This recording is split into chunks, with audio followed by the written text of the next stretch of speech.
Have you ever gazed up at the night sky and felt that irresistible pull towards the cosmic unknown? What really lies beyond the borders of our galaxy, the Milky Way? Today, we embark on a dizzying journey to the edges of the observable universe, where billions of galaxies swirl in a breathtaking cosmic dance, from titanic galactic collisions to supermassive black holes devouring everything in their path, from mysterious nebulas to potentially habitable exoplanets.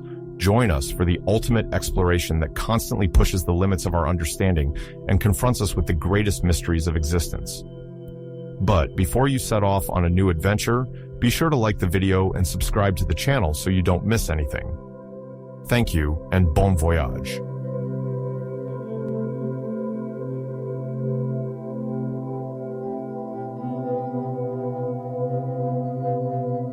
The Milky Way is our galaxy. A galaxy is a structure formed by a gathering of stars and their planets, interstellar gas and dust, and often contains a supermassive black hole at its center. Gravity allows all these elements to hold together. For us in the Northern Hemisphere, the best time to observe the Milky Way is in August. By observing the sky, you can see a long, white streak. White like the milk that gave it its name. That's it. That's our galaxy. We can't see it entirely since we're inside it, but we can see its edge as a white line.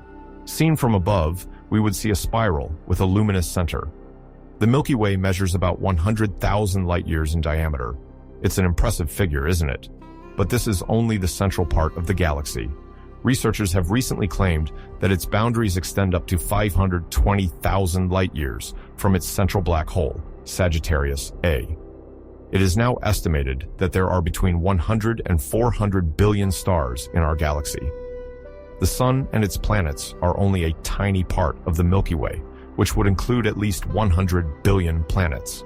Its thickness averages 1,000 light-years, but reaches 3,000 light-years in certain places. To determine the structure of the Milky Way, spectroscopic analyses of the many nebulas we can observe there have been conducted. We then noticed that some nebulas are moving away from us while others are approaching. We also know it interacts with other galaxies. I'll tell you more about that in a moment. Our galaxy is a spiral galaxy, specifically a barred spiral galaxy, because its two main arms do not emerge from its center, but from a bar of stars that crosses this center.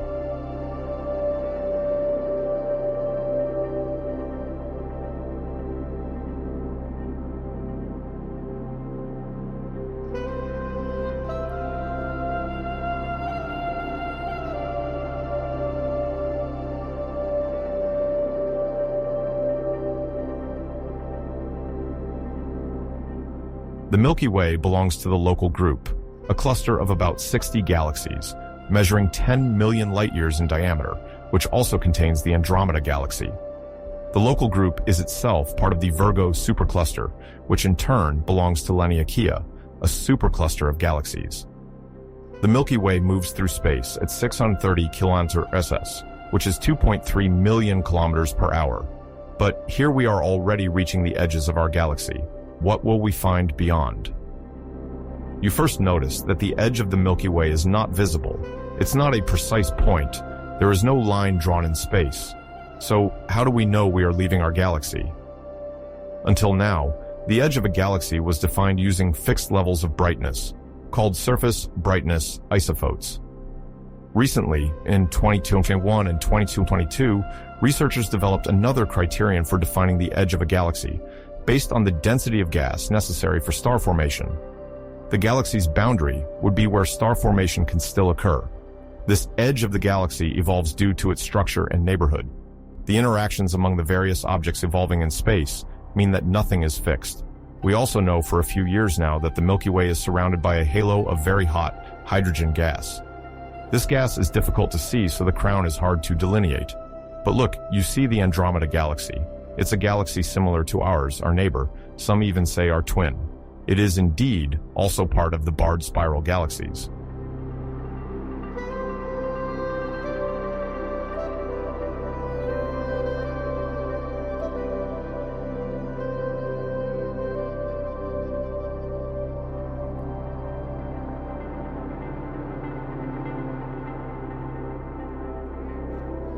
Even though it is extremely far from us, it is visible to the naked eye. It is located more than 2 million light-years away.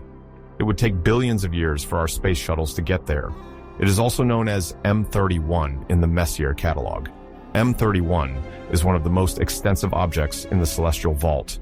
It is the closest spiral galaxy to the Milky Way and the largest member of the local group. It is more than twice the size of the Milky Way, with a diameter of about 220,000 light-years.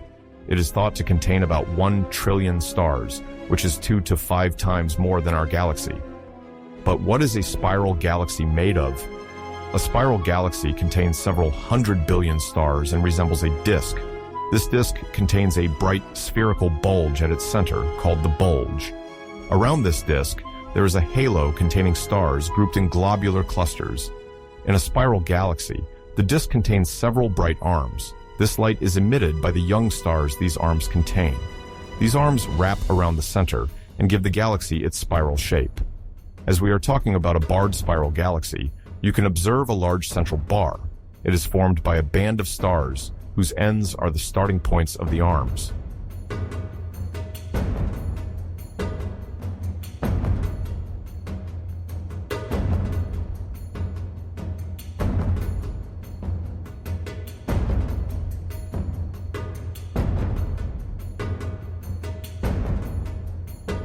Spiral galaxies, which resemble enormous whirlpools, are considered some of the most beautiful celestial objects. They are the site of star formation. They are exciting places where a lot of things happen. Inside a galaxy, stars are distributed according to their age. The disk mainly contains young stars, while older stars are found at the center and in the halo. The bulge surrounds the galactic core. Andromeda's core has a surprise for us. It has the peculiarity of being double. It was the Hubble Space Telescope that highlighted this double structure in 1993. The center of the galaxy is marked by a concentration of stars called P2, but it is P1 that shines the brightest. P1 and P2 are 4.9 light-years apart. It's inside P2 that the supermassive black hole, generally found at the center of galaxies, is hiding. Andromeda's is simply called M31, Chaos. It is believed to have a mass of 230 million solar masses. Since the intensity of light around this monster does not vary much, scientists think it is feeding regularly. They have demonstrated that a small disk of hot gas could form near the black hole and continually feed it. But this ogre is not the only black hole in the Andromeda Galaxy.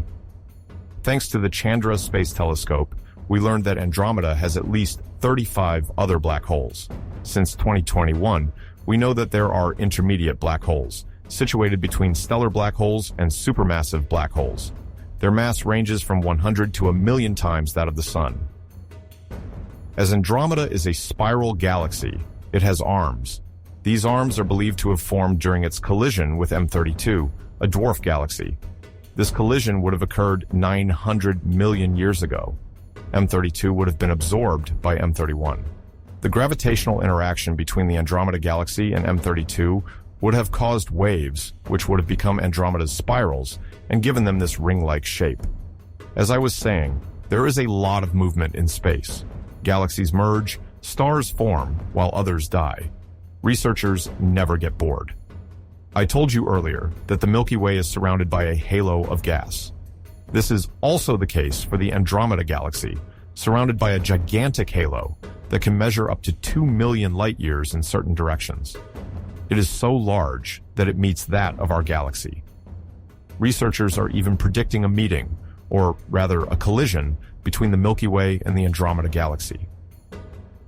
The latter is getting closer to us, and as galaxies are also heading towards the Great Attractor, they are racing towards each other at a speed of about 120 km/s, or if you prefer, at 432,000 km/h. Rest assured, scientists' calculations predict that the Great Collision will happen in 3 to 4 billion years. It even seems that the Triangulum galaxy will join the event to form a supergalaxy. Astronomers Thomas Cox and Abraham Loeb have even already found a name for it, Milkometa. It will be an elliptical galaxy of several hundred billion stars. But for now, each of these three galaxies leads its own existence. I mentioned the Triangulum galaxy, so let's get closer to see it in detail.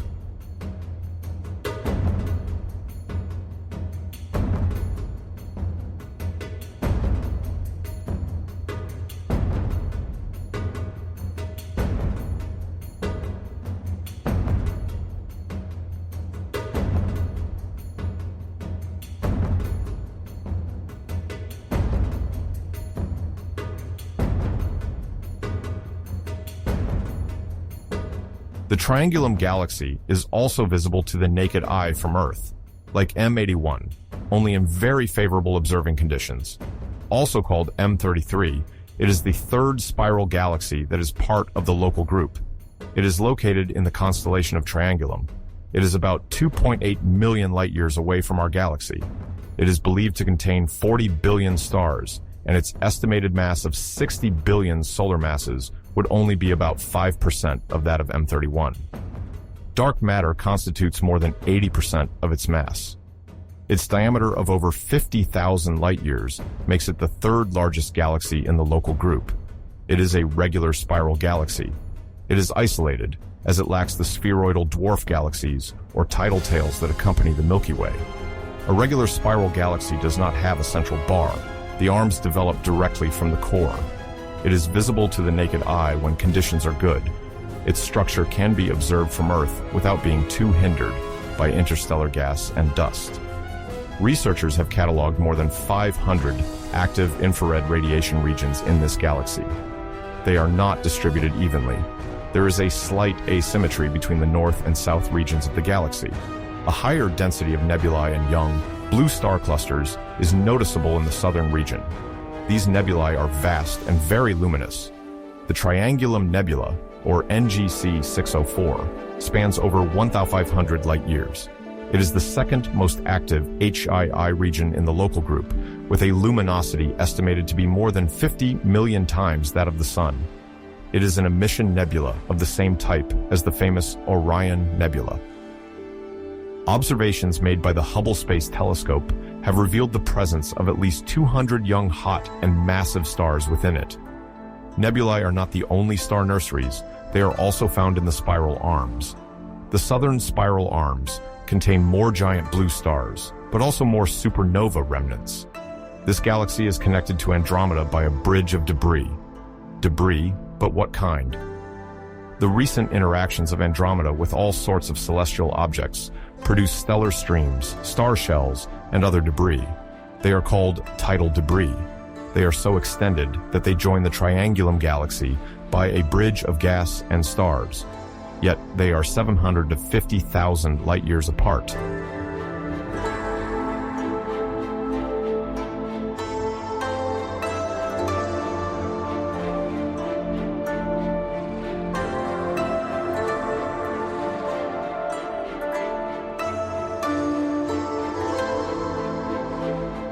The local group of galaxies is located in a cylinder 10 million light-years in diameter.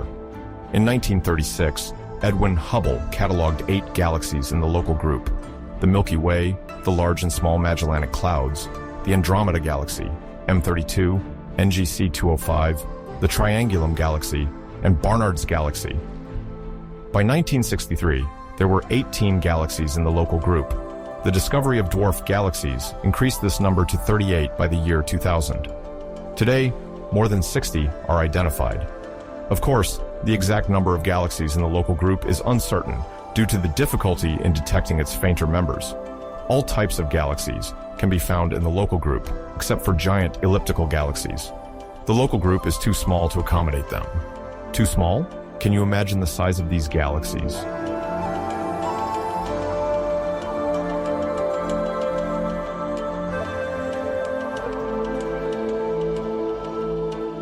Since we are still close to the Milky Way, let's take the opportunity to observe the Magellanic Clouds, 2 irregular dwarf galaxies. They are probably satellites of the Milky Way. They were long considered the closest extragalactic objects to the Milky Way until the discovery of the Sagittarius dwarf galaxy in 1994 and the Canis major dwarf galaxy in 2003. That's how it is in astronomy. New discoveries often challenge existing data. These 2 galaxies are called the Magellanic Clouds because they are Magellanic spiral galaxies. These galaxies possess only one spiral arm and are generally small.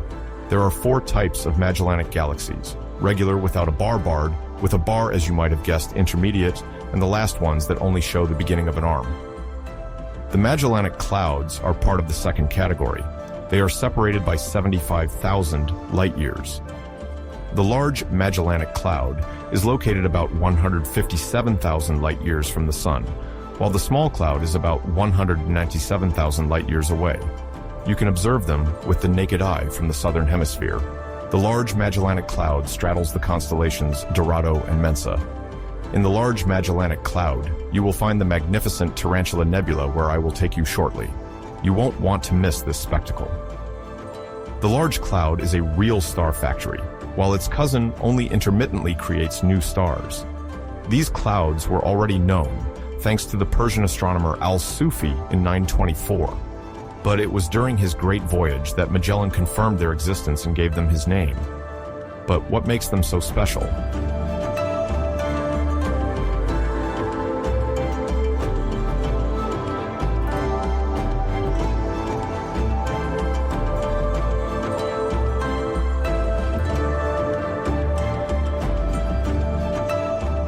They are much brighter than the other satellite galaxies of the Milky Way. And why is that? For 2 reasons. First, because they are close to us, but also because they contain a very large number of stars. The small cloud harbors about 3 billion stars, while the large one is said to host up to 30 billion. The other satellites of the Milky Way house about 10 million stars. Quite a difference. Moreover, these clouds do not behave like the other dwarf galaxies we know. It seems they are moving. They are probably galaxies that were once distant, which have recently come closer and continue their journey. Indeed, their speed is too fast for objects that would be orbiting the Milky Way. Researchers even think they will cross the Milky Way.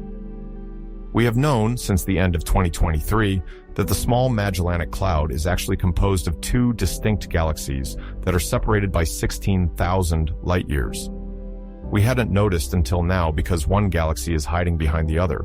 It's by analyzing data collected by the Gaia satellite that researchers noticed distinct chemical compositions and velocities for the 2 parts of the small cloud.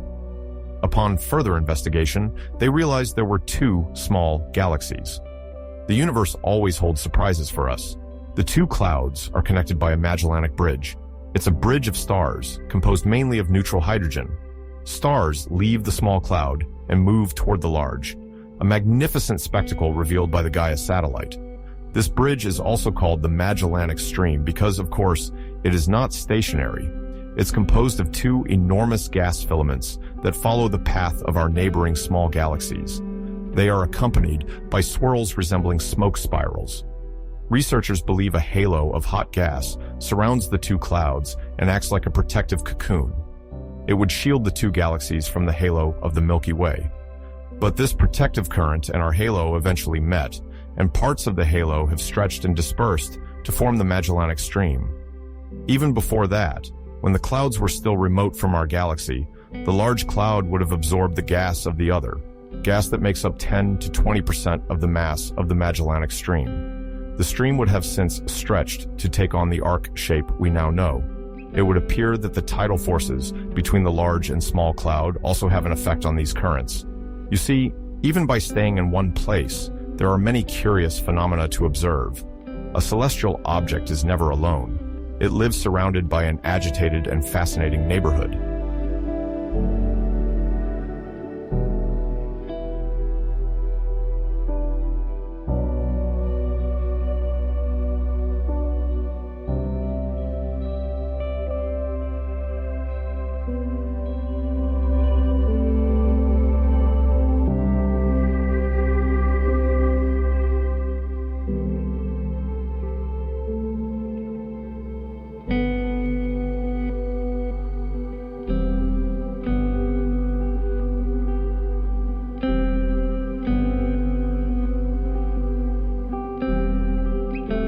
I told you earlier that the Sagittarius dwarf galaxy was the second closest object to the Milky Way.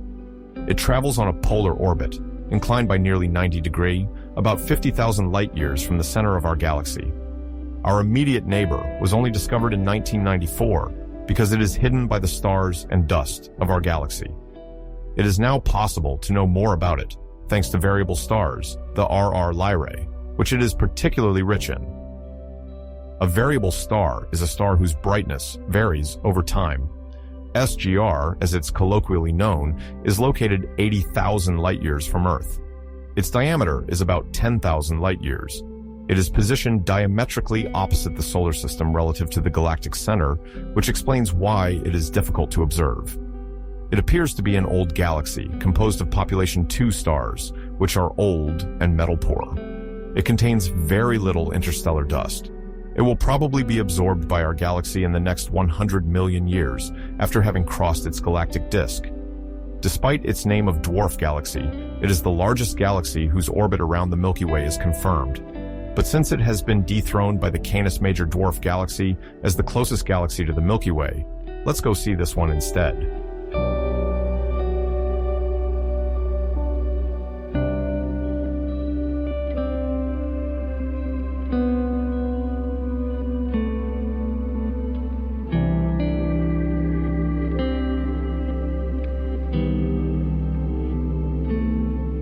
This galaxy is supposedly only 42,000 light-years from the center of our galaxy and 25,000 light-years from the solar system.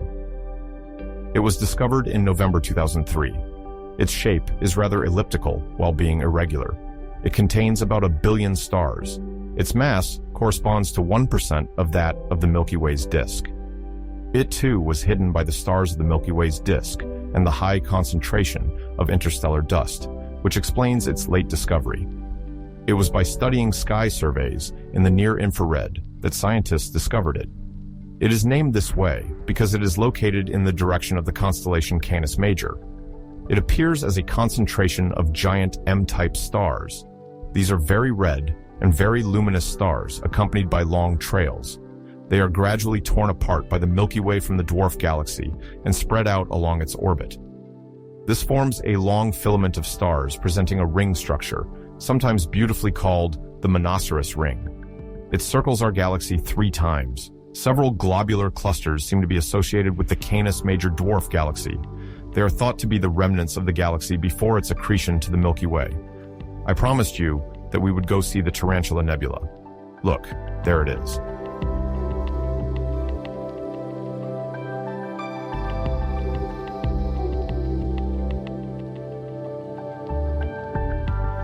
All these colors that seem to dance on the black background of the universe make up the Tarantula Nebula. Nebulas are among the most beautiful celestial bodies. For a long time in astronomy, the term nebula referred to any celestial object with a diffuse appearance. The definition that prevails today is that of a celestial object composed of rarefied gas, plasma, or interstellar dust. By dust, as you already know, we mean tiny rocky grains that contain silicate, aluminum oxide, and calcium. This dust does not emit light, but it diffuses it very well in all directions. Nebulas are difficult to observe with the naked eye, but the Hubble and James Webb telescopes have provided us with many images. Nebulas are classified into 6 major groups. Planetary nebulas, named so because they resemble a planet when observed through a telescope. Reflection nebulas, composed of immense clouds of dust and hydrogen which reflect the light of one or more nearby stars. Supernova remnants that form following the implosion of a dying supermassive star or following the explosion of a white dwarf. Wolf-Rayet bubbles located around certain Wolf-Rayet stars, regions of ionized hydrogen, the H2. These nebulas are often associated with open clusters of young stars, whose proximity leads to the ionization of the hydrogen they contain. Dark nebulas, which are composed of thick clouds of interstellar dust and noble gases, absorb some of the light that passes through them. They are therefore very dark and can obscure even other nebulas or stars. The Tarantula Nebula is a region of ionized hydrogen. It is located 160,000 light-years from the Milky Way. Some scientists find that its shape resembles that of a large spider, or rather the burrow of a tarantula surrounded by its threads. Photos taken by the James Webb Telescope indeed show a cavity in the heart of the clouds, but fortunately, it is not a nest of space spiders, but indeed a nest of stars. These young stars are full of energy and repel the mass of matter in which they were born. several tens of thousands of years ago nonetheless. The Tarantula Nebula is the largest and brightest star-forming region in the entire group of surrounding galaxies. It is also the largest known nebula to date. Thanks to the James Webb Telescope's tools, astronomers have been able to observe exceptional spectacles. They have seen for the first time a star just emerging from its pillar of dust, which kept a cloud around it. The red color seen in the filaments of the nebula comes from what we call hydrogen excitation. The gas is excited by the powerful light rays emanating from giant stars that burn their nuclear fuel. They exhaust it in only a few million years, compared to billions for stars like the Sun. Eventually, they explode into a supernova. This nebula is of great interest to astronomers because stars do not form in it like in other galaxies. Its chemical composition would be similar to that of the universe when it was only a few billion years old.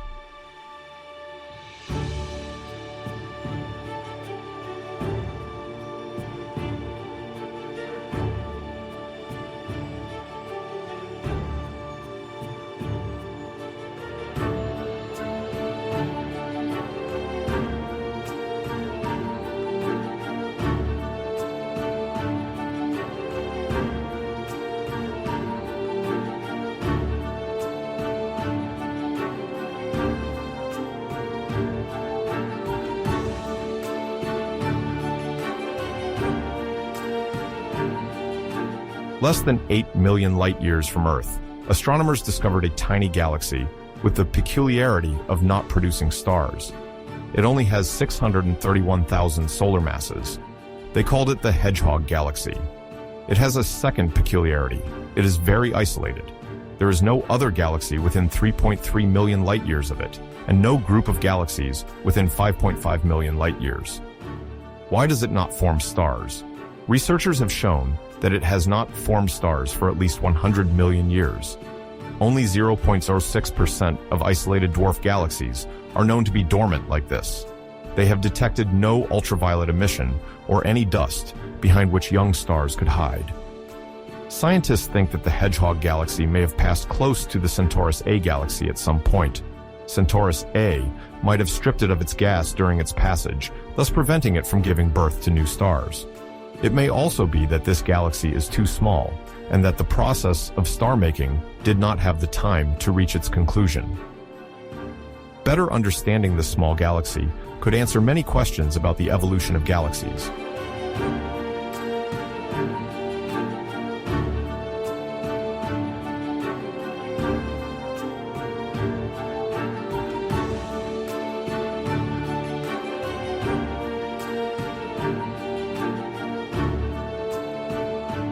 From Earth, you observe the constellation of the Big Dipper, recognizable by its ladle shape.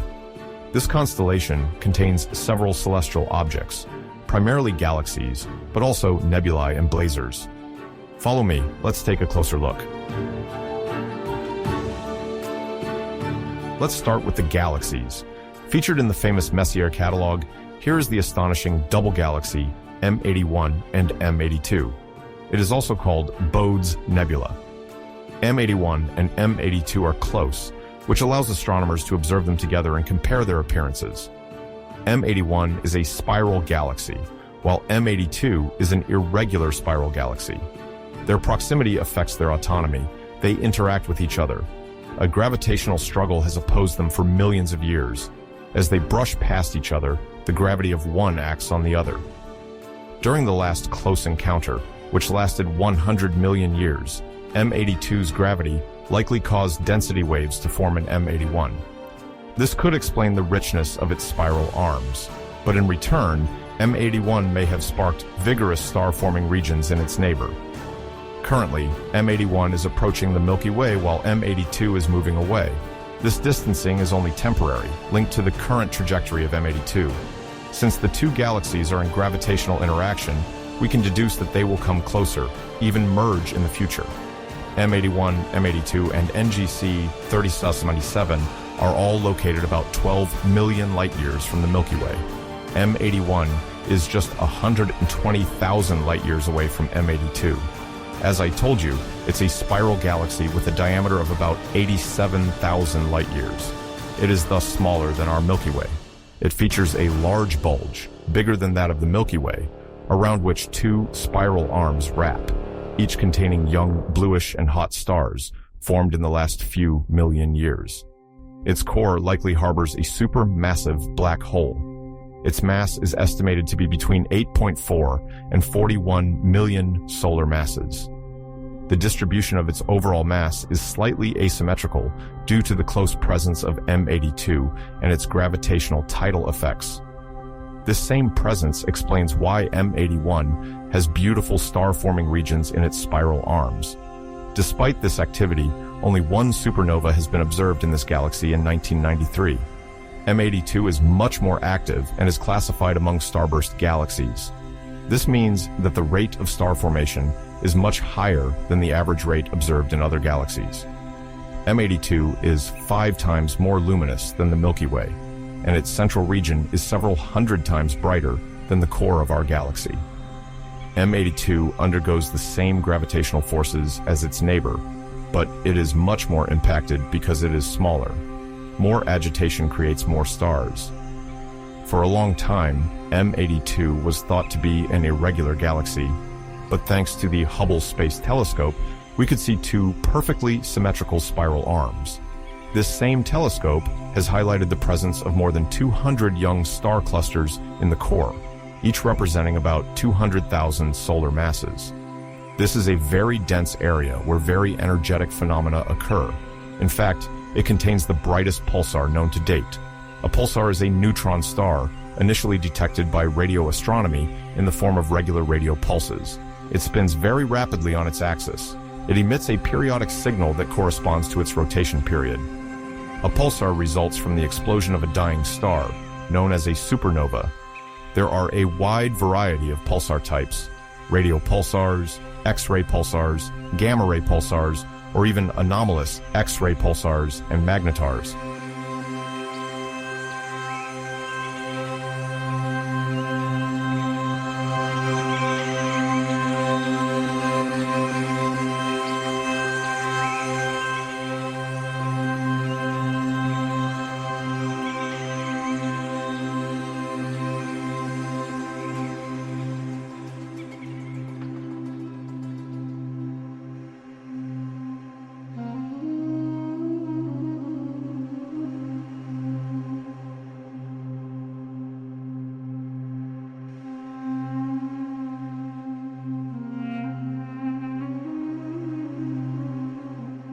Let's return to M82. Its very intense activity leads it to lose its gas very rapidly, to the point that scientists estimate it will have exhausted its reserves in less than 10 million years. It will then stop its star creation activity. I mentioned earlier that a third galaxy is at the same distance from the Milky Way. It is called NGC 3077. It presents a very irregular appearance. It is traversed by immense bands of dust, and its central core is the site of very strong activity. This agitation is due to the strong gravitational interactions it undergoes from M81 and M82. These gravitational effects have led to intense star formation at the heart of the galaxy and a loss of matter and gas to its more massive neighboring galaxies. NGC 3077 is akin to an end-of-life version of M82. When its gas is exhausted, only a galaxy composed of stars with bands of dust will remain. No more stars will be born in this depleted galaxy. These 3 galaxies, M81, M82, and NGC 3077, form a fascinating subject of study in the field of gravitational interactions between galaxies. It is through radio imaging studies that the movements of gases between these galaxies are highlighted. There are bridges of matter from one galaxy to another. It is M81, the most massive galaxy, that captures the most gas by gradually drying up its neighbors. This complex system is completed by the dwarf galaxies ARP Loop and Holmberg 9. The location of Holmberg 9 and its high gas content and young stars suggest it is a tidal dwarf galaxy. Most of its stars are less than 200 million years old. It likely formed from the first close encounter between M81 and M82 200 to 300 million years ago. Holmberg 9 hosts an eclipsing binary star system with a period of 271 days. Its 2 components are yellow supergiants. Earlier, I mentioned the name Blazar. Do you know what a blazar is?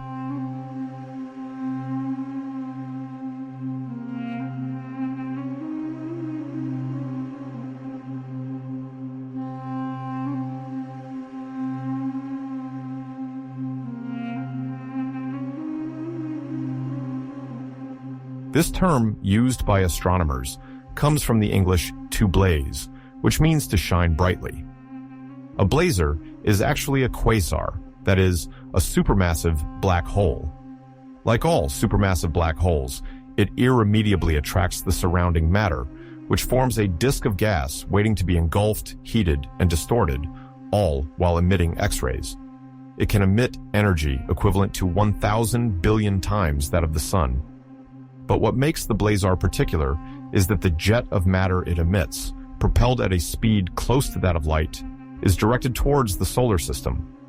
This is why astronomers manage to detect these objects. In the Ursa Major constellation, it is the blazar Markarian 421 that faces Earth. It is located about 400 million light-years away from us. It has a unique feature. Its jet is corkscrew-shaped. Astronomers have recently broken a record by discovering the most distant blazar from Earth to date. Be careful, its name is not easy to remember. Designated as VLAS J041009.0501391988, it is located about 13 billion light-years away. It offers us a glimpse of the Ryanization era when the universe was less than 800 million years old. It is an example of an active galactic nucleus, produced by a supermassive black hole containing about 700 million solar masses. It allows astronomers to study more closely the interaction between jets, black holes, and their environment during the early years of the universe. Undoubtedly, the discovery of blazars and their observation will provide answers to some questions we have about the formation of the universe and galaxies. Close to the Milky Way, we can still see the Sculptor Dwarf Galaxy, the Botas Dwarf Galaxy, the Sextans Dwarf Galaxy, the Carina Dwarf Galaxy, the Draco Dwarf Galaxy, the Fornax Dwarf Galaxy, and the Leo 1 and 2 dwarf galaxies. These are all spheroidal dwarf galaxies. Their stars have a more or less spherical spatial distribution and are not numerous, only a few million to a few hundred million. Numbers indeed have a very different value when talking about astronomy, that's for sure. These are often very old galaxies that have evolved little. Their stars are thus metal poor and have characteristics similar to those of globular clusters.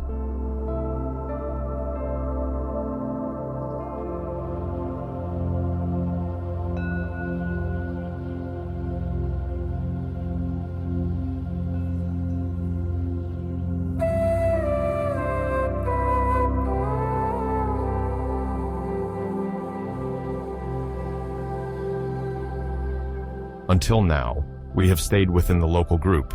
Would you like to go even further? What can be found beyond the local group?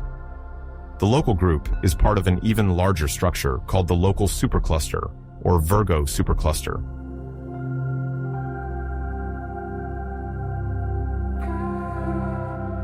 At the center of the local supercluster, you find the Virgo cluster. It is located at a distance of between 50 and 70 million light-years. There you can find between 1,300 and 2,000 galaxies. The Virgo cluster is dominated by M87, a giant elliptical galaxy. You can also see a chain of galaxies called Markarian's chain. M87 is among the brightest galaxies in the cluster with a magnitude of 9.2. It is a supergiant elliptical galaxy discovered in 1779 by a German astronomer J.G. Kohler. But it is also famous for its gas jet, over 5,000 light-years long. This jet emerges from the supermassive black hole found at its center.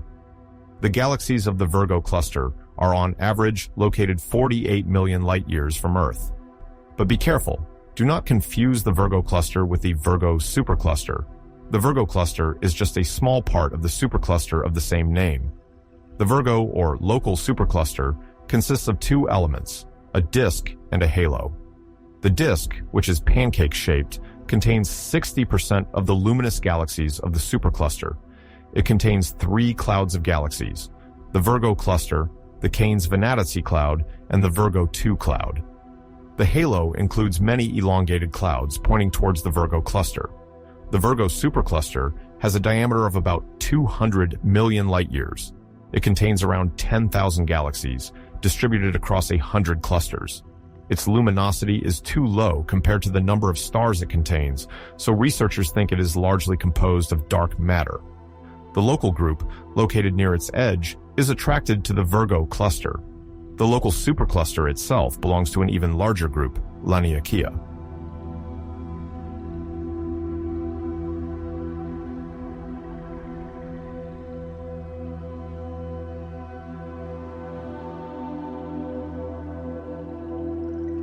This gigantic structure was discovered in 2014. Its name means immense celestial horizon or immeasurable heaven. Its size reaches 520 million light-years in extent. Its mass is estimated to be about 100 million billion times that of the Sun. It contains 100,000 large galaxies, like the Milky Way, and 1 million dwarf galaxies. It can be defined as a set of 3 superclusters converging toward the Great Attractor. There are 10 million superclusters in the observable universe. When looking at images of this superstructure, one sees a sort of hair, thousands of filaments spread out around 2 brighter branches. The Milky Way is located at the end of one of the filaments. The galaxy superclusters are found in the spaces between the filaments, but as large as it is, this structure represents only 1% of the observable universe, which is in constant expansion. Let's continue our extraordinary journey. Let's go explore Laniakea. The Milky Way is part of the Virgo Supercluster, which is itself included in Laniakea. The supercluster closest to it is called the Hydra-Centaurus Supercluster. It bears 2 names because it is composed of the Hydra Supercluster and the Centaurus Supercluster. It is one of the largest known galaxy superclusters. It covers an area of several tens of millions of light-years. The Centaurus supercluster includes the Centaurus cluster, or Able 3526, Able 3565, Able 3574, Able 3581. The Able catalog lists 4,073 galaxy clusters. The supercluster contains several hundred galaxies. The brightest is the elliptical galaxy NGC 4696, discovered in 1826. NGC 4696 is a Lyman galaxy, a galaxy whose nucleus exhibits an emission spectrum characterized by broad lines of weakly ionized atoms. The Hydra supercluster includes the Hydra cluster and the machine Pneumatique cluster, which contains itself 234 galaxies, the cluster of the Rule. The machine Pneumatique cluster is the 3rd closest cluster to the local group after the Virgo and Furnace clusters. It is of a rare type, Bouts-Morgan III. The cluster of the Rule, or Able 3627, is a massive galaxy cluster located in the constellation of Triangulum Australe, near the Great Attractor. It is located in what is called the Zone of Avoidance. I mentioned it earlier. It's a place difficult to observe because hidden by the galactic plane of the Milky Way, even though it's not particularly far from us. The Able 3627 cluster hosts a large concentration of stars as well as a jellyfish galaxy, ESO 137001. A jellyfish galaxy owes its name to the tail of gas it trails in its wake. This gas tail often takes on the appearance of tentacles when accompanied by star formations. Jellyfish galaxies are often spiral galaxies that orbit around the center of mass of their cluster. Their characteristics manifest when they plunge at high speed toward the center of their cluster, where the intracluster medium is denser. This medium then exerts pressure at the front of the galaxy, pushing the present gases to the rear before expelling them. A gas tail then forms in the galaxy's wake, eventually collapsing on itself and triggering the start of star formation. ESO 137001 moves through the Able 3627 cluster at a speed of 7 million km/s. Its gas tail is nearly 400,000 light-years long. This galaxy is all the more beautiful, with its bluish tentacles made up of young star clusters. The Virgo or Perseus cluster also hosts jellyfish galaxies. Once their gas is consumed, jellyfish galaxies become anemic galaxies. The contrast is then weak between the disk and the spiral arms. The Hydra and Centaurus superclusters also contain many smaller, lesser-known clusters. The Hydra cluster spans an area of about 10 million light-years and contains more than 100 very bright galaxies. Superclusters are among the largest known structures in the universe. Most galaxies are grouped into clusters and groups. Groups contain a maximum of 50 galaxies, while clusters contain several thousand. Groups and clusters gather into superclusters, which sometimes host a few isolated galaxies. Since the 1980s, we know that our galaxy and its neighbors move at over 2.3 million km/h in the same direction toward the Great Attractor. The Pavo Indus Supercluster is another neighbor of the local group. It is located between 210 and 260 million light-years away. It contains three main clusters, Abell 3656, Abell 3698, the densest Abell 3742. It is part of a fairly close wall of galaxies, which connects the cluster of the Rule to the Centaurus supercluster. It is not considered a major cluster because it contains no rich galaxy cluster. In astronomy, a Great Wall is one of the largest structures in the observable universe. It consists of a large number of galaxies. The most well-known are the BOSS. Great Wall, discovered in 2016, the giant gamma-ray burst ring, the huge LQG, the Sloan. Great Wall Laniakea is also considered a Great Wall. But the universe does not only include superstructures. In balance between the three superclusters of Laniakea, Perseus Pisces, and Coma, astronomers have spotted a mini supercluster of galaxies. It owes its survival to the balance of forces of its three giant neighbors. It resembles the head of an ancient arrow, hence its name, Arrowhead.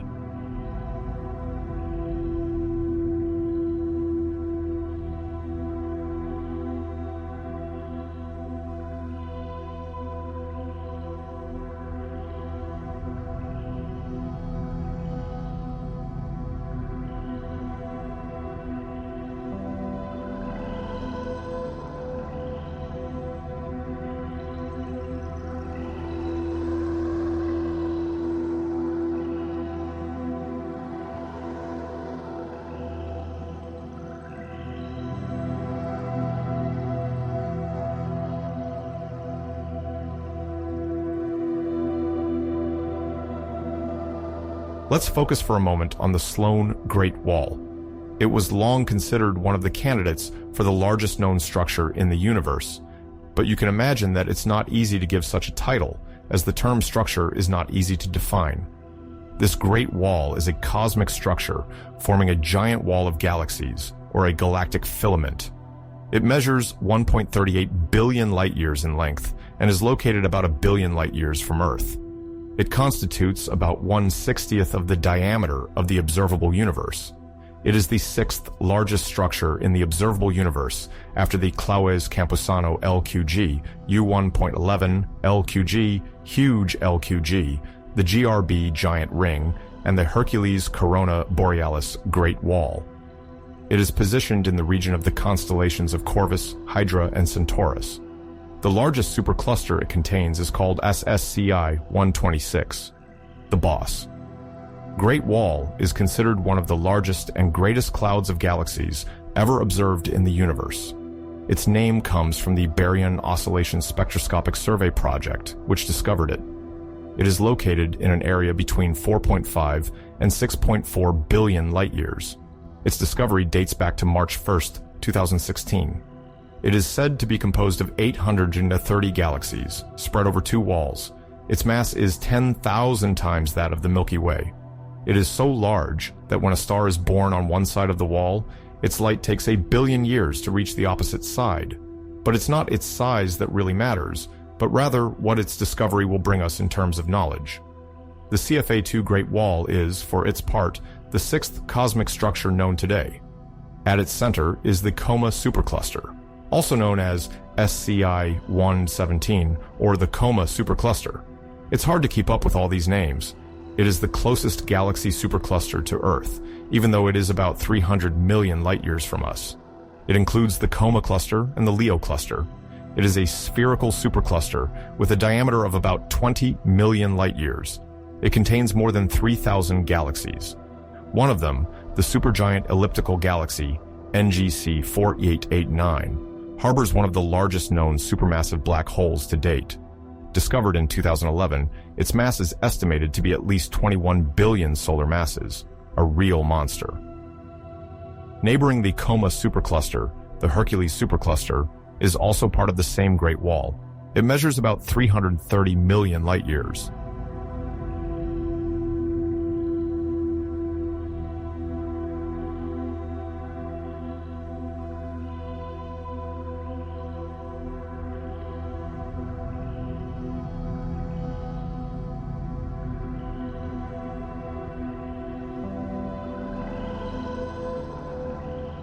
Other structures amaze us by their size, such as the giant gamma-ray burst ring. Funny name, though. The bursts are supposed to be the result of star explosions in the form of hypernovae or merging neutron stars. Quite an explosion, given that a hypernova is the explosion of a star at least 40 times more massive than the Sun. Its luminosity exceeds that of a supernova by 100 times. Researchers have noticed that 9 gamma-ray bursts, all located about 7 billion light-years from the Milky Way, formed a sort of ring whose angular diameter in the sky is about 36 degrees. According to simple calculations, this structure must extend over more than 5 billion years.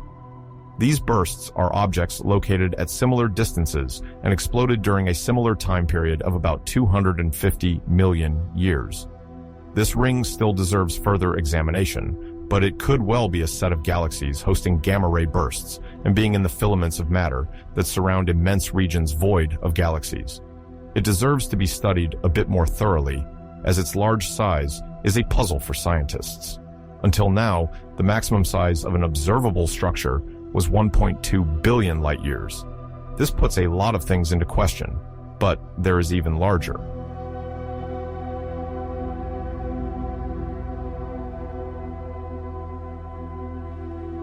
Discovered in 2013, the Hercules Corona Borealis Great Wall is a sort of galactic filament that measures 10 billion light-years by 7.2. Its thickness is 900 million light-years. Breathtaking. This immense structure is composed of several thousand galaxies, distributed in clusters and superclusters, interconnected by filaments of hot gas.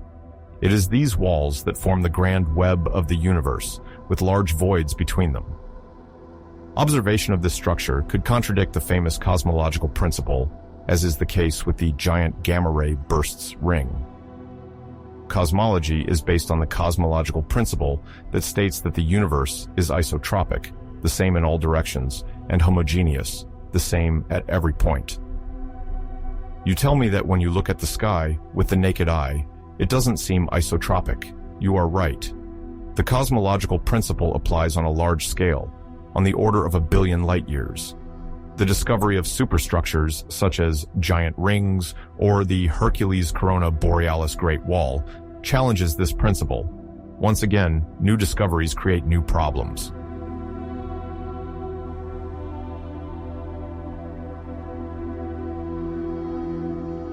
We talked about the void between filaments, but on Earth, the void doesn't exist. It is filled with air.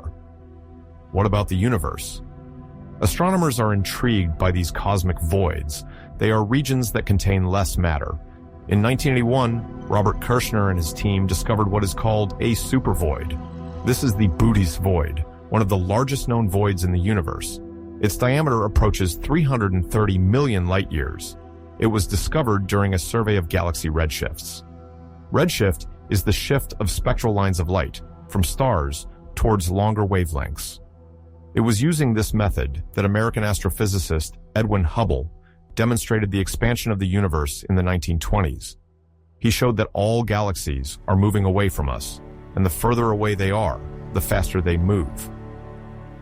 Astronomers discovered in 1987 that the Bootes void nonetheless contains some galaxies. 8 galaxies were discovered in 1987, then 3 additional galaxies in 1988, reaching about 60 in 1997. You notice that this void isn't so void after all. Yet, the scale of the void is such that if the Milky Way were at its center, we wouldn't have known that other galaxies existed before 1960. There are several hypotheses to explain the existence of such a large void. This void could result from the merging of several smaller voids, like soap bubbles sticking to others, to form a larger one. The void might grow with the expansion of the universe. The distribution of dark matter might play a role by preventing galaxies from settling in this location. Or there could be unknown factors that influence galaxy formation and made this region particularly sparse. None of these hypotheses have been confirmed yet. Research on these voids, not to be confused with black holes, is indeed current. Catalogs of cosmic voids have been constructed from surveys like DES, Dark Energy Survey. These research and classifications of voids are possible thanks to the evolution of computers and algorithms that enable increasingly advanced analyses. The Euclid mission is intended to unravel the mysteries of dark energy and thus provide answers to researchers regarding the void. Let's await the results to learn more about this strange and controversial dark energy and continue our journey. Right next to the Bootes void, you can observe the Shapley Supercluster.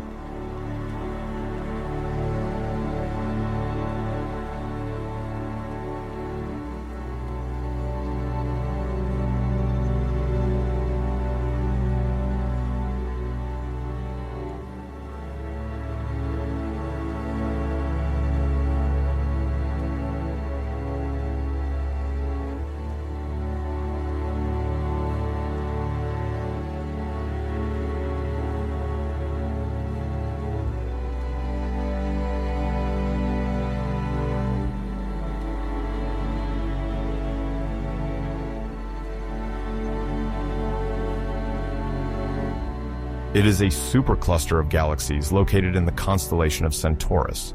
It was identified as early as 1936 by Harlow Shapley, who noticed an oval-shaped cloud of galaxies. It stretches over more than 120 million light-years and is located over 500 million light-years away. Shapley thus discovered a concentration of 76,000 very bright galaxies and another very interesting cloud.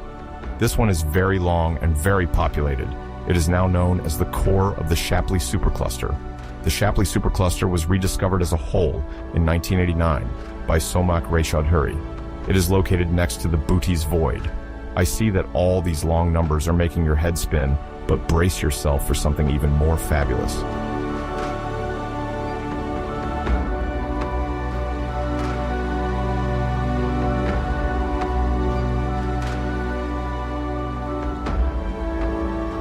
Nine years after Laniakea, in 2023, researchers announced the discovery of Ho'olelana, an even larger structure.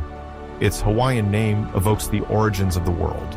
It is a sort of spherical shell about 1 billion light-years in diameter, located at a distance of 820 million light-years from the Milky Way. The Bootes supercluster is found at its center, surrounded by Great Void and encircled by other superclusters and galactic filaments, such as the Sloan Great Wall. These spherical structures are manifestations of what are called baryonic acoustic oscillations, or BAO. These bubbles of galaxies have been mentioned since the 60s, but no one had been able to prove their existence until now. Ho'olelana is a sort of fossil of the Big Bang, even though it was born around 380,000 years after it, at the time when the cosmic microwave background was emitted. Future more in-depth data, such as those from the Dark Energy Spectroscopic Instrument, DSE, might allow the detection of similar structures elsewhere in the nearby universe. This immense bubble certainly contains many secrets that we will need to discover. Would you like me to explain what baryonic waves are? After the Big Bang, the universe was filled with a plasma of baryons, that is, protons and neutrons and photons. They were in constant interaction. The gravity of the universe encouraged denser areas to grow by accumulating more matter, while the energy of baryon-photon interactions created a pressure that countered the influence of gravity. The struggle between gravity and pressure caused acoustic waves that propagated at a little more than half the speed of light. These are the BAO. The waves stopped 380,000 years after the Big Bang. The universe had cooled sufficiently for its temperature to be below the minimum threshold to maintain it in an ionized plasma state. The density variations gave rise to the large-scale structure of the universe. The distribution of galaxies would be determined by these waves. The BOSS and eBOSS projects have been observing millions of galaxies and quasars since 2009, hoping to learn more.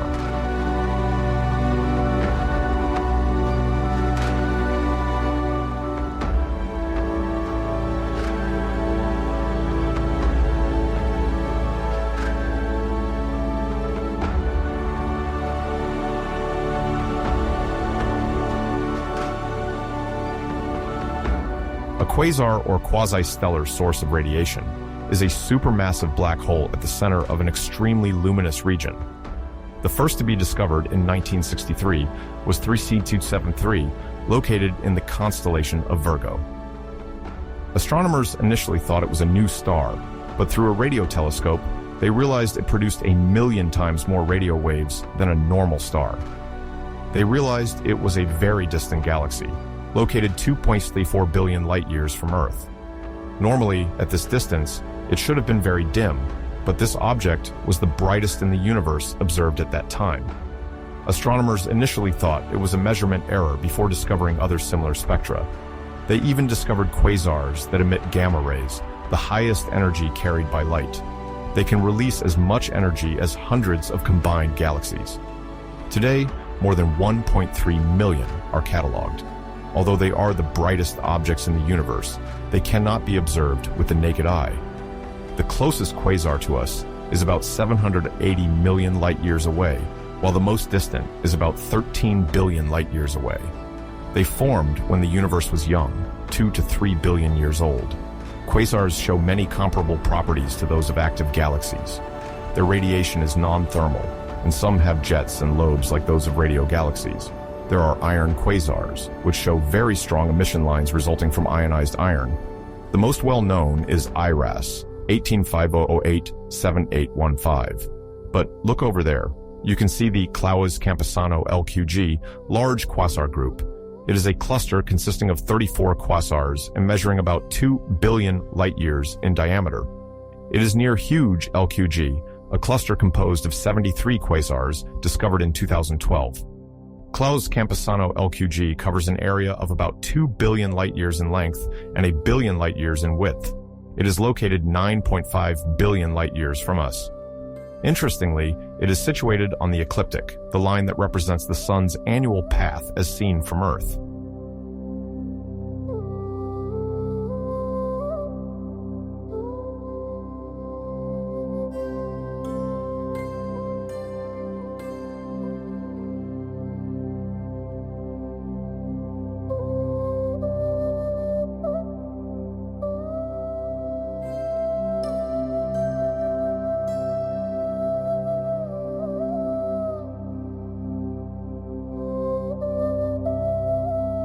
Also called Lyman Alpha blobs, abbreviated as LAB, these immense concentrations of gas are among the largest objects in the universe.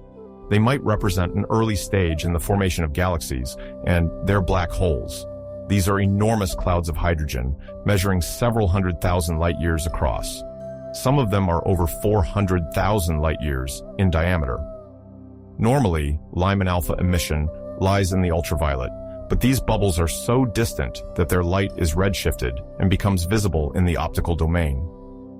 The most famous one was discovered in the year 2000 by Steidl. It is Lyman Alpha Blob 1, located in the constellation Aquarius, 11.5 billion light-years from Earth. It is 3 times larger than the Milky Way.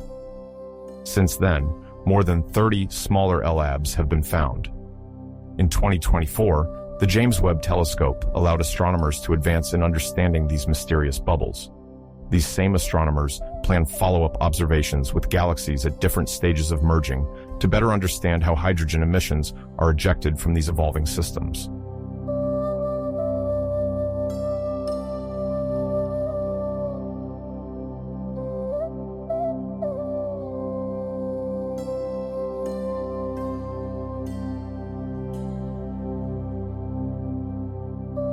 As its name suggests, it attracts everything towards it. But why is it so attractive? It is now established that even though it pulls galaxies towards it, the Great Attractor is not a huge black hole. The Great Attractor is a gravitational anomaly. It is located at the center of Laniakea, near the Hydra Centaurus Supercluster. The first clues of a deviation from the universe's expansion were reported in 1973, and then in 1978, when researchers began mapping the cosmic microwave background in detail. This is the faint residue left by the Big Bang. It is nearly perfectly homogeneous. It's just a bit warmer on one side of the Milky Way than on the other. But it's thanks to the Australian Parkes radio telescope that astronomers found an explanation for this anomaly in the 2000s. They discovered a gigantic cluster of galaxies, previously hidden by the Milky Way's disk, the Great Attractor. Its mass is thousands of times that of our galaxy and is estimated to be twice that of the Shapley Supercluster. It stretches over several hundred million light-years, up to the Virgo Supercluster. It is located at a distance between 150 and 250 million light-years from the Milky Way. It is moving towards the Shapley Supercluster we saw earlier in our journey. As for us, we are moving towards the Great Attractor at a speed of 630 km/s. That is enormous, but it's nothing compared to the size of the universe. The Milky Way will have merged with the Andromeda Galaxy before being drawn into the mouth of the Great Attractor. The collision with the Andromeda Galaxy will occur in about 4.6 billion years, so we have a bit of time. Recently, astronomers have also mentioned the existence of a great repeller, but we do not yet have much information about it.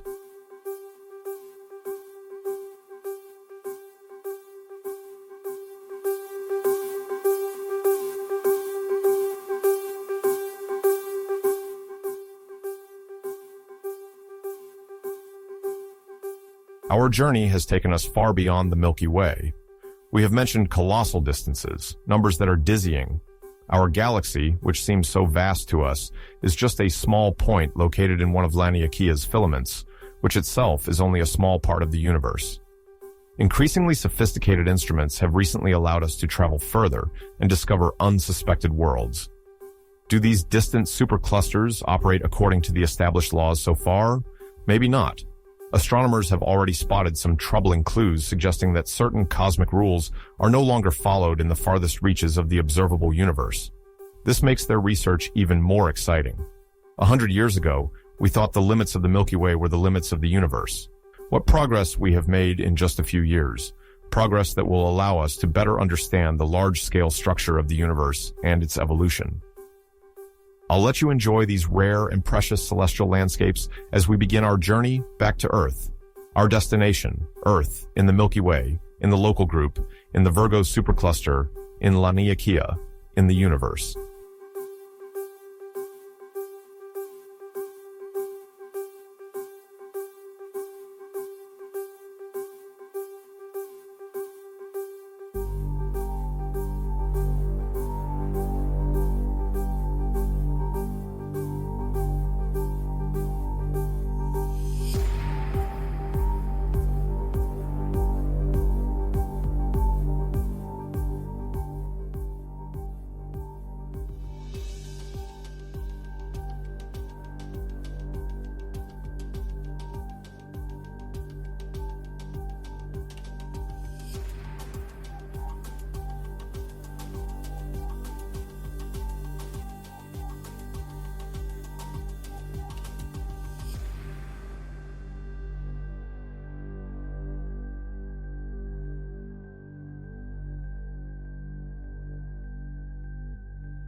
Just as the Sun is just one of the 100 to 400 billion stars in the Milky Way, our galaxy itself is just one of the 2,000 billion in the observable universe. Before the 20th century, we didn't even know there were galaxies outside the Milky Way. Astronomers classified these other, hazy-looking galaxies as nebulae. And yet, some galaxies close to our own are visible to the naked eye. So luminous and voluminous are they. Such is the case of the Andromeda Galaxy, the nearest large galaxy to our own Milky Way. It is bright enough to be visible to the naked eye in the northern hemisphere night sky. It was only in the 1920s that it ceased to be classified as a nebula.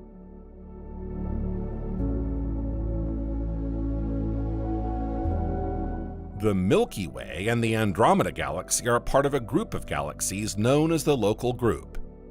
They are separated by around 2.5 million light-years, but are approaching each other at a speed of over 400,000 kilometers per hour, or 250,000 miles per hour.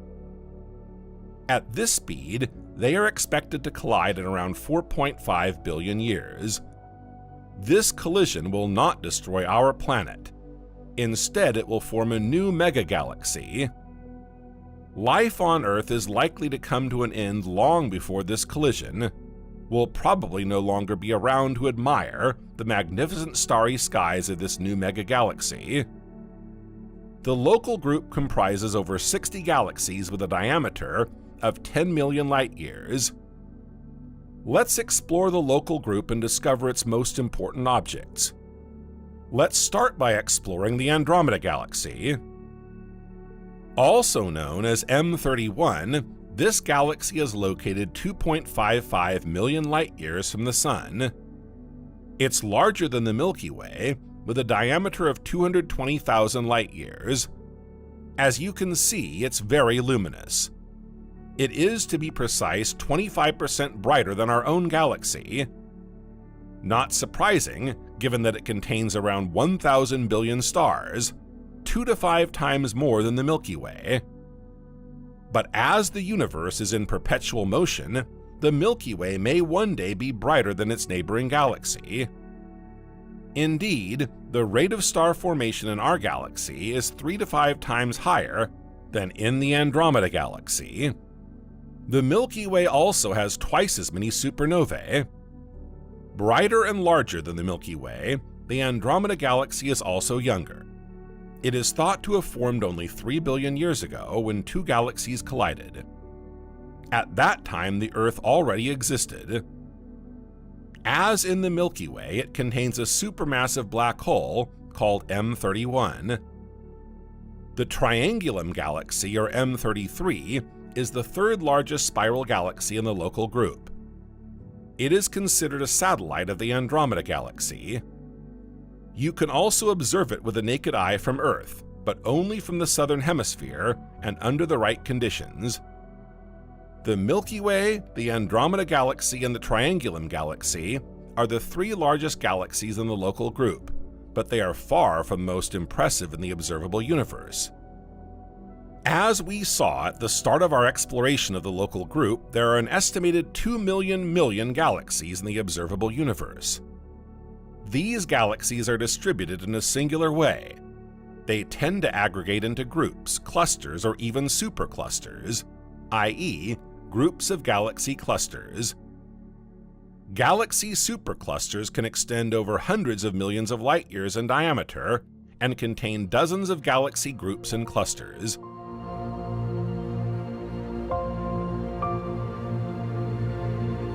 The Local Group is itself part of a supercluster of galaxies called the Virgo Supercluster, or Local Supercluster.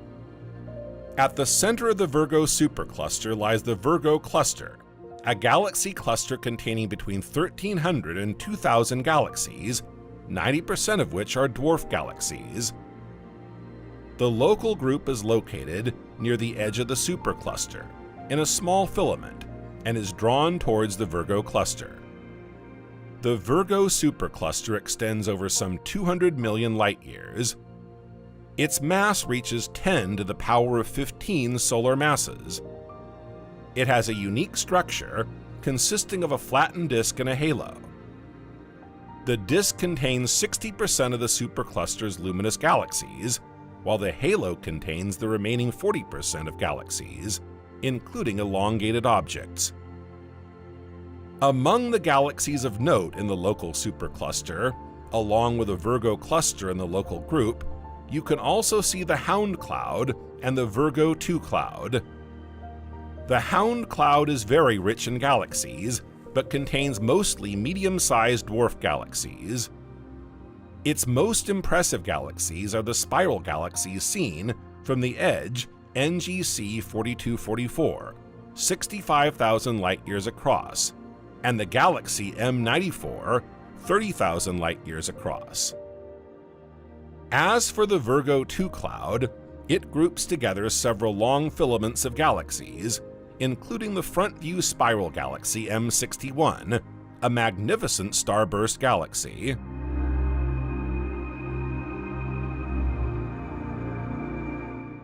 The study of superclusters is particularly important for scientists. As we move further away from Earth, the solar system, the Milky Way, and the local group, we gain an even more global view of the structure of the universe and our place within it. We're also more aware of the universe's movements. It's on the scale of superclusters that we can grasp the expansion of the universe, the phenomenon that sees objects in the universe moving away from each other over time. It is on this scale that the red shift of objects moving away from us and the blue shift of objects moving towards us are felt. But to understand the structure of the universe as a whole, we need to go even further afield. For the universe is neither a cluster of galaxies nor a cluster of galaxy clusters. It's far more complex than that, with filaments of galaxies and regions of emptiness.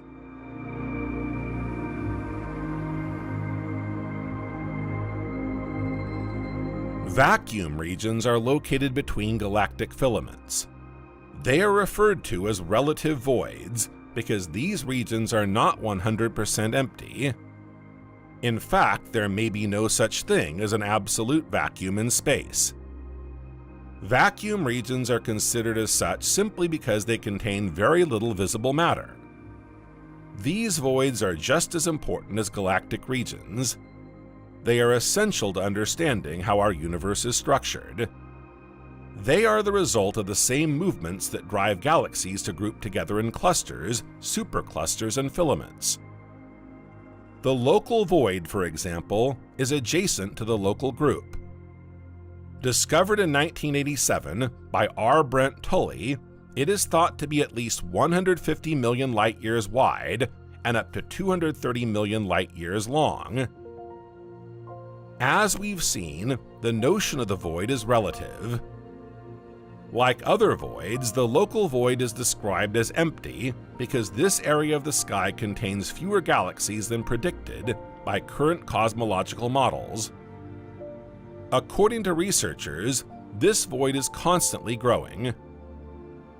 Concentrations of matter attract each other, and matter escapes from the void, which will expand over time. The local veil, a wide, flat row of galaxies on one side of which the Milky Way lies, is moving away from the center of this void at a speed of 270 kilometers per second, or 170 miles per second. This is just one example of the many voids in our universe: the Hercules void, the Sculptor's void, the Eridan void, the Cattleman's void. All part of a superstructure discovered in 2014 and christened Laniakea.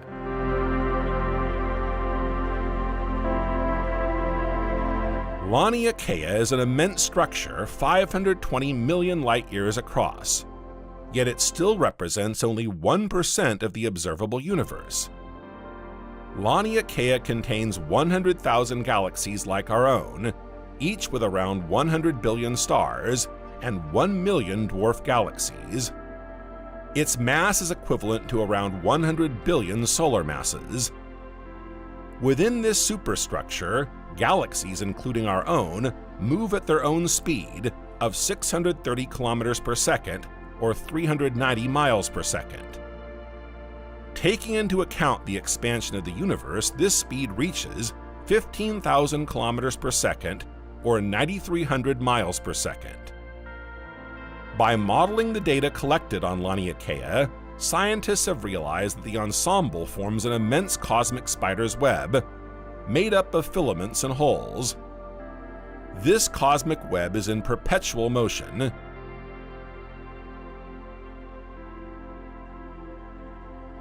Galaxies and clusters of galaxies move through it, as if in a kind of current. The whole is like a neural network. Galaxies and matter draw networks of filaments that go around empty spaces. The most telling image used by scientists to describe this peculiar structure is that of a watershed. Superclusters are the astronomical equivalent of watersheds on Earth, with the difference that it's not water that's flowing, but galaxies. The discovery of Laniakea was incredible. This superstructure, studded with voids and areas dense with galaxies, is not a supercluster. It's something else, a structure like we've never seen before. If we were to predict its future behavior, Laniakea would not maintain itself as a supercluster of galaxies would, but rather disperse, driven by the expansion of the universe. You may think we've identified the largest superstructure in the universe here, but that's far from the case. Admittedly, Laniakea has impressive dimensions, but the observable universe is even bigger. Laniakea itself is attracted by a supercluster even larger than all the superclusters it can contain, the Shapley Supercluster.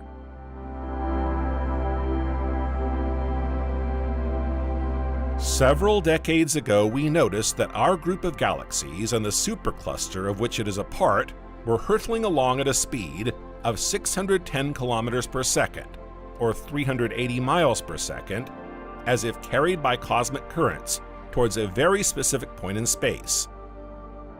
This location has been dubbed the Great Attractor. In 2006, it was discovered that the Great Attractor itself is attracted by an even larger object, the Shapley Supercluster. Not surprising when you consider that this supercluster stretches over 120 million light-years and is the largest concentration of large-scale matter in the nearby universe.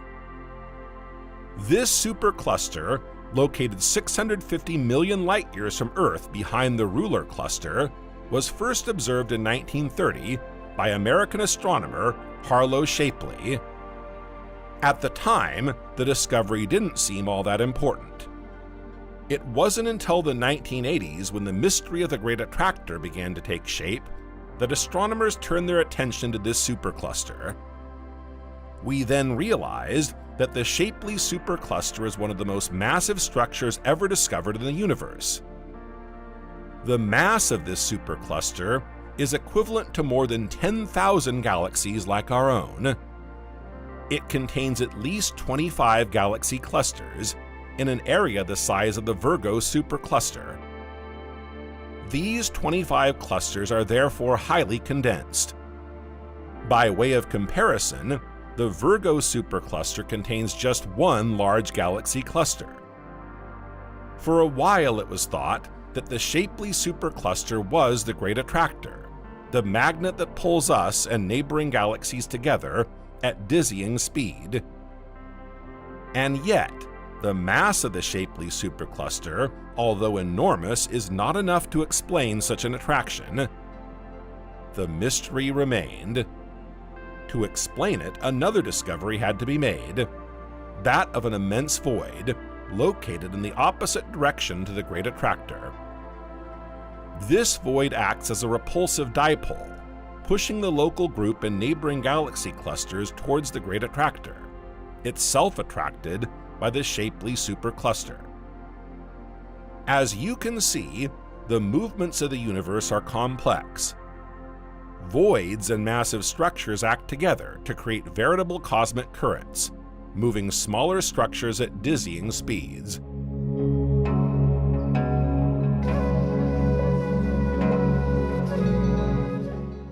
To date, we have only observed a fraction of the entire observable universe.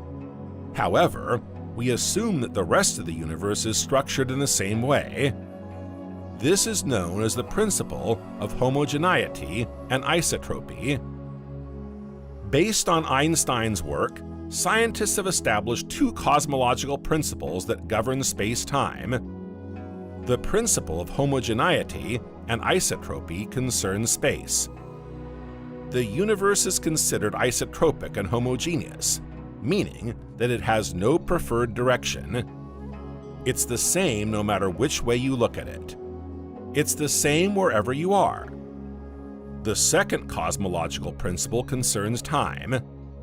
No matter where we are in the universe, its evolution has been the same. This principle allows us to assert that the distant galaxies we observe at the edge of the universe are statistically similar to the ancestors of our own galaxies. Of course, these principles apply on a large scale, not on the scale of our solar system. But now that we're more than 500 million light-years from our planet, you've understood that we're only talking on a large scale.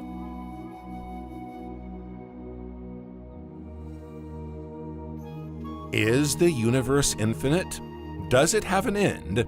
Where does the universe end? How far can we observe the universe? What can we learn from observing the farthest reaches of the universe? These are just some of the questions that plague astrophysicists. Some answers are still missing, as you can imagine. We'll certainly never completely unravel the secrets of the universe. But today, we can already define the limits of what is known as the observable universe. The observable universe is the visible part of our universe. Its boundary is called the cosmological horizon. Simply put, it's the boundary between the visible and invisible parts of the universe. It is also the boundary from which electromagnetic radiation can be emitted, or the limit from which a signal can be received. The observable universe is said to be finite because it has a finite age. The age of the universe is the time that has elapsed since the Big Bang, i.e., 13.77 billion years, with a margin of error of plus or minus 0.040 billion years. The observable part of the universe therefore includes all objects whose light has traveled less than 13.7 billion years to reach us. This does not mean that the cosmological horizon is 13.7 billion light-years away. If we take the expansion of the universe into account, it's much further away than that. The most distant signals that can reach an observer on Earth don't actually come from the edge of the observable universe, but from the cosmological background. The cosmic microwave background is radiation that fills the entire universe, but whose region of emission is located at the edge of the observable universe. The emission region of the cosmic microwave background is called the last scattering surface. It is estimated to be 46.5 billion light-years away. The cosmic horizon has thus expanded from 13.7 billion light-years to 46.5 billion light-years with the expansion of the universe.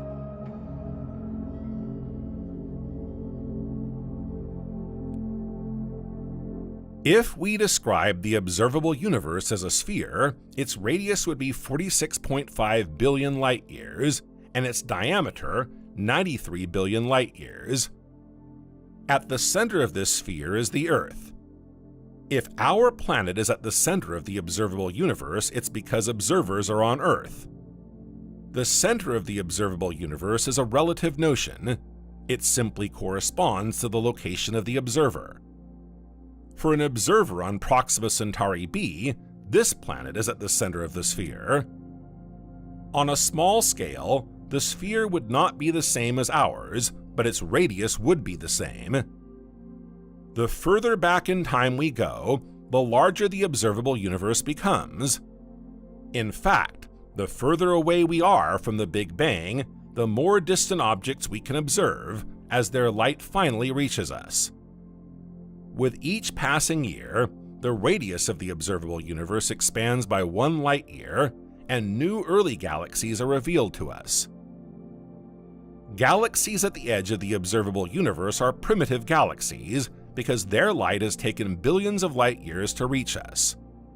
So when we observe them, it's as they were billions of light-years ago. To observe them as they are today, we'd have to wait several more billion light-years. The observable universe is therefore the part of the universe that we can observe, with a few exceptions. Some regions of the observable universe are not visible, as they are located behind stellar or supermassive black holes. However, theoretical models enable us to guess what lies in these regions hidden from our observational instruments. The complete universe or physical universe is still a different notion from that of the observable universe. In fact, the physical universe contains the observable universe, but also the invisible part of the universe, where galaxies are too far away for their light to have had time to reach us. This universe can be infinite if its curvature is 0 or negative. The question of the finiteness of the universe fascinates researchers and raises numerous paradoxes. Is the universe finite in space and time? Is it infinite and eternal? Let's continue our journey to the frontiers of the observable universe and see what lies behind the cosmic horizon.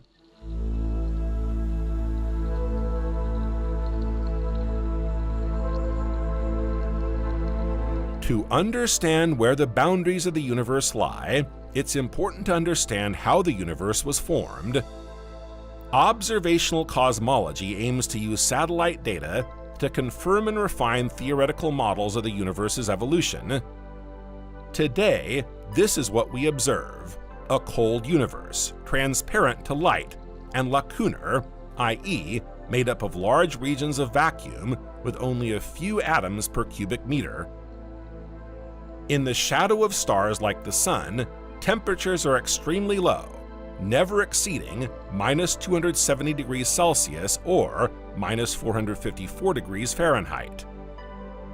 The universe is expanding. In all directions, galaxies are constantly moving away from each other. But the universe didn't always look like it does today. If you were to rewind the film of the universe's evolution, you'd see the universe contracting, densifying, and compressing. As matter compresses, its temperature rises, so you'd see the universe's temperatures rising.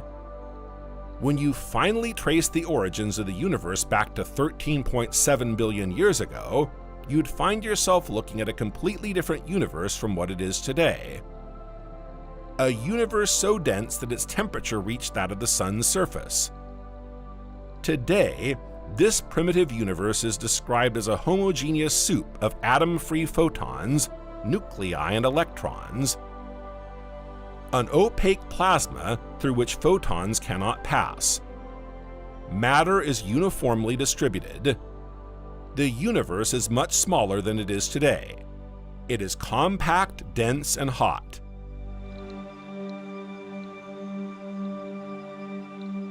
It was only after the Big Bang that the universe began to expand and organize itself. Particles in the cosmic soup interact with each other, colliding and creating new particles. Very quickly, the universe begins to expand and cool. Little by little, the particles lose their energy. Everything we've been talking about, the cooling of the universe, has happened very quickly. We're still less than 20 minutes after the Big Bang. Matter and light particles continue to interact with each other. Quarks, some of the smallest elementary particles known, will join together in pairs or threes to form protons and neutrons. Soon, the temperature of the universe is low enough to allow protons and neutrons to combine. The first light nuclei of hydrogen, helium, and lithium are formed. This is the phase of primordial nucleosynthesis. The temperature of the universe continues to fall. Below 1 billion degrees, the creation of light nuclei comes to an end. We are 380,000 years after the Big Bang. Electrons, which have slowed as the universe cools, will recombine with nuclei to create the first atoms. This phase is called recombination. These first atoms are hydrogen and helium. Electrons no longer interact with light particles. The universe becomes transparent to photons. These then propagate in a straight line, forming the cosmic microwave background or fossil radiation. Light particles circulate freely in the cosmic microwave background, enabling us today to trace the history of the universe from that moment onwards. In other words, the cosmic microwave background is like a photograph of the primordial universe, as it was 380,000 years after the Big Bang. We can't look at this photo directly. To find out what the universe was like at that point in its history, scientists have to resort to models. The scenarios developed are based on the laws of physics observed on Earth and observations made in space, in the primordial universe and the recent universe. These models have enabled them to establish the next steps in the history of the formation of the universe.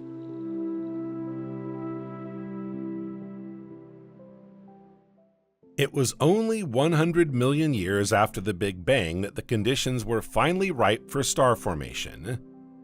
The birth of the first stars marks the end of the dark ages of the universe. Unprecedented chemical reactions take place at the center of stars. Successive fusions of light nuclei form heavier ones such as oxygen, carbon, iron, or silicon. This is stellar nucleosynthesis. Stars are born at dizzying speed, 10 times faster than in today's universe. When they explode, they disperse new elements into the universe, which in turn form new stars, and so on. Gradually, the universe becomes populated with stars, and gravitational forces group them into galaxies. 800 million years after the Big Bang, the first galaxies are formed. These were dwarf galaxies. They are smaller and closer together than today's galaxies. They often collide, merging to form a new, larger galaxy. This is how our galaxy, the Milky Way, was formed 13 billion years ago. To retrace the Milky Way's history, researchers precisely analyzed the position, distance, color, and luminosity of around 1 million stars recorded by the Gaia satellite. 2 categories of stars were identified: red stars, richer in metals and heavy elements, and blue stars, thought to belong to another galaxy, Gaia Enceladus. 13 billion years ago, these 2 galaxies began forming stars independently. Gaia Enceladus was a dwarf galaxy, and the Milky Way's ancestor was 4 times more massive and richer in metals. 10 billion years ago, these 2 galaxies collided. The stars of Gaia Enceladus and some of the stars of the Milky Way's ancestor were ejected into chaotic orbits, forming the present-day halo of our galaxy. For 4 billion years after the collision, violent episodes of star formation followed one another, until around 6 billion years ago. The remaining gas eventually settled into the disk of the Milky Way, forming what is known today as the thin disk. The formation of the Milky Way is just one example of how today's large galaxies were formed from primitive dwarf galaxies.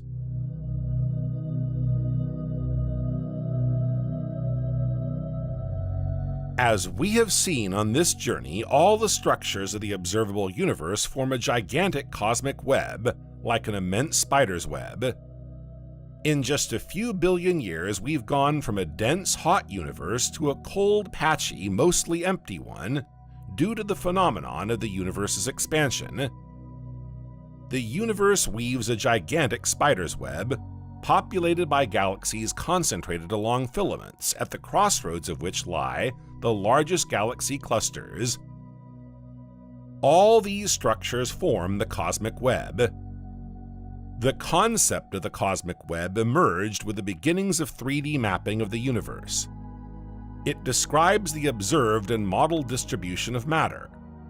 Modeled because in some places we can't observe the distribution of matter, either because it's hidden from us or because telescopes can't access it. The filaments of this cosmic web also confirm the Big Bang model. Indeed, the filamentary structure of the hydrogen gas in which galaxies form is one of the predictions of this model, which is widely recognized as the model for the formation of the universe. In 2021, an international team led by Roland Bacon, a CNRS researcher at the Centre de Recherche Astrophysique de Lyon, was able to directly observe the glow emitted by one of these filaments. To do this, the team pointed the ESO Very Large Telescope in Chile, coupled to the MUSE instrument at a unique region of the sky, for over 140 hours. They didn't choose this region at random. They opted for a region of Hubble's ultra-deep field, which until now had been the deepest image of the cosmos ever obtained. The observing campaign lasted 8 months. It then took 1 year to process and analyze the data collected. The team was thus able to obtain images of several filaments as they were 1 to 2 billion years after the Big Bang, a period crucial to our understanding of galaxy formation. The researchers realized that the glow of the gas came from a previously invisible population of billions of dwarf galaxies, giving birth to numerous stars. These galaxies are too faint to be detected by current means, but are crucial for refining models of galaxy formation.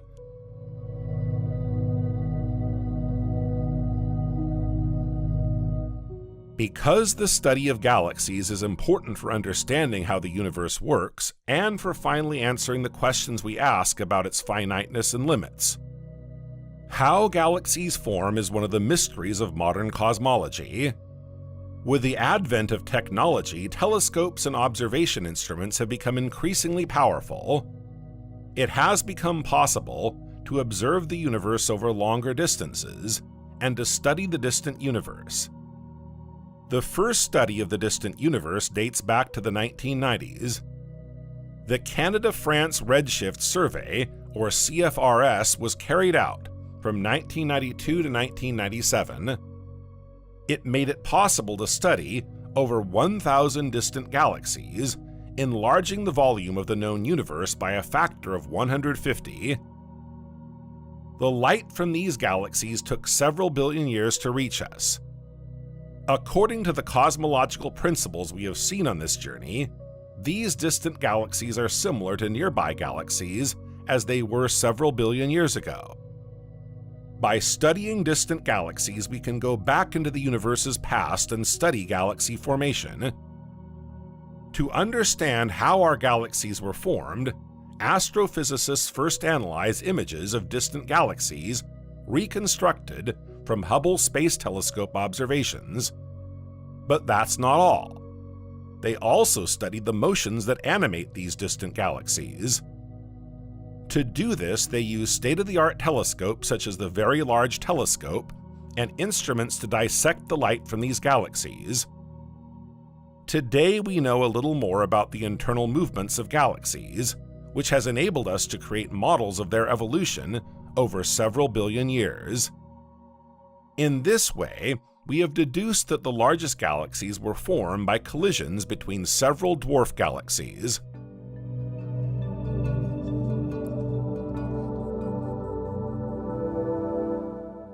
Astrophysicists continue to search for ever more distant galaxies to confirm and refine current models of galaxy formation. Not an easy task. The light reaching us from these distant galaxies is so faint that we have to pose for several tens, even hundreds of hours to be able to detect them. Even with state-of-the-art giant telescopes, the most distant galaxies appear at best as small specks, and their light spectrum doesn't reveal much information. The search for distant galaxies also tends to answer a question that remains unanswered: a real hole in our history of the formation of the universe. After the Big Bang, the universe was made up of hot, dense gas. The gas cooled, enabling the formation of cosmic objects, stars, star clusters, galaxies. But observations of the universe as it was 10 billion years ago show that the gas in the universe was once again hot and ionized. What happened in the meantime? Was the gas in the universe re-ionized by radiation from the first objects in the universe, in particular by the first galaxies? Technology is enabling us to push back the limits of distant galaxy observation even further. Recently, the discovery of a very old galaxy has once again turned our knowledge on its head. The James Webb Space Telescope has discovered the most distant galaxy, and therefore the oldest. This galaxy existed some 290 million years after the Big Bang, i.e., 13.8 billion years ago. The light from this new galaxy, named JADES GS Z14-0, took 13.5 billion years to reach the James Webb's main mirror. According to NASA, which announced the discovery, this galaxy is exceptionally bright for its distance. It is also very massive, several 100 million times the mass of the Sun. Its characteristics don't match any of the astrophysical models generated by computer simulations. How could such a young, luminous, and massive galaxy have developed in such a short time at the dawn of the cosmos? Is this galaxy an exception? Is it representative of a class of primordial galaxies whose existence was unknown? Is its luminosity the result of long-term evolution or a temporary event, such as a luminous burst or a particularly intense period of star formation?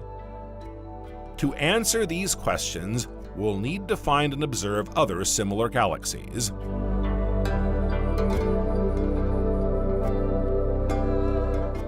But that's not the only mystery of this very distant galaxy observed by the James Webb.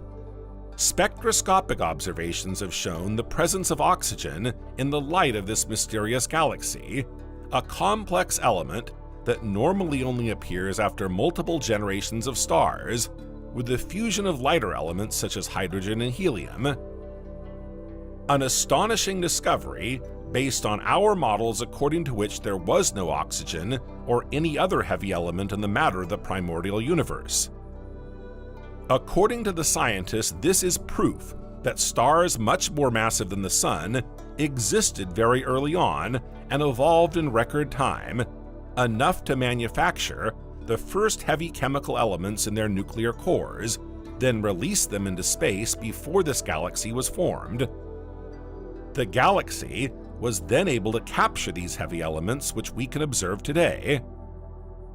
This discovery is one of many made by the James Webb since its launch in December 2021. This space telescope, built by the American, European, and Canadian space agencies, never ceases to amaze us with impressive discoveries about the fledgling universe. Its instruments enable it to see in the infrared, a wavelength of electromagnetic radiation invisible to the naked eye, but which has the advantage of being able to penetrate dusty areas of the sky. Before JADES GS Z14-0, it was the HD1 galaxy that held the title of most distant galaxy ever observed. Located 13.5 billion light-years away, this galaxy was discovered in 2022. It is thought to have formed just 300 million years after the Big Bang. According to observations, HD1 is actively forming new stars, perhaps more than 100 per year. Again, an astonishing feature for a galaxy of this type. Far-off galaxies continue to amaze us.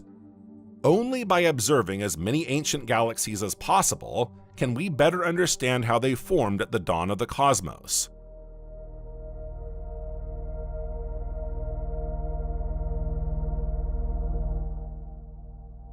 Like the study of distant galaxies, the study of the cosmological microwave background gives us a better understanding of the universe, its formation, evolution, and composition. The cosmological background corresponds to the first photon emission in the universe, 380,000 years after the Big Bang, when light, then trapped in electrons, escaped. It was discovered by radio astronomers Penzias and Wilson in 1964, somewhat by chance, when they were testing an antenna to measure radio radiation from our galaxy. The researchers discovered an emitted signal, identical whatever the direction observed, the cosmic microwave background. What's interesting about this discovery is that it confirms the Big Bang theory. Indeed, it was predicted by astrophysicist Gamow as early as 1948, on the basis of this model of the formation of the universe. To recap, 380,000 years after the Big Bang, the universe was considerably smaller and denser than it is today. Any photons emitted were immediately absorbed by matter, especially free electrons. When electrons began to combine with atomic nuclei and the universe became transparent to light, the first photons emitted radiation that formed the cosmic microwave background. It's called the cosmic microwave background because the emission does not come from a localized source, but is present throughout the observable universe. The emission peak of the cosmic microwave background is located in the microwave range. It is therefore sometimes referred to as the microwave background. You may also have heard the term fossil radiation. In effect, this radiation is a witness to the universe at that distant time, in the same way that fossils are witnesses to species that have long since disappeared. Observations of the cosmic microwave background, a true photograph of the universe at that moment of its formation, have taught us some interesting things. The universe was more than 1 billion times denser than it is today. The temperature was 2,700 degrees Celsius or 4,890 degrees Fahrenheit. What's more, the cosmic microwave background exhibits minute variations in temperature and intensity depending on the direction observed, known as anisotropies. These anisotropies, which have been known since the early 1990s, provide a wealth of information on the structure, age, and evolution of the universe. For British cosmologist Stephen Hawking, the discovery of the cosmic microwave background was the most important discovery of the century. The cosmic microwave background comes from regions that are now more than 45 billion light-years away from the Earth, and which are becoming ever more distant as the universe expands. Today its temperature is only around -270 degrees Celsius or -454 degrees Fahrenheit.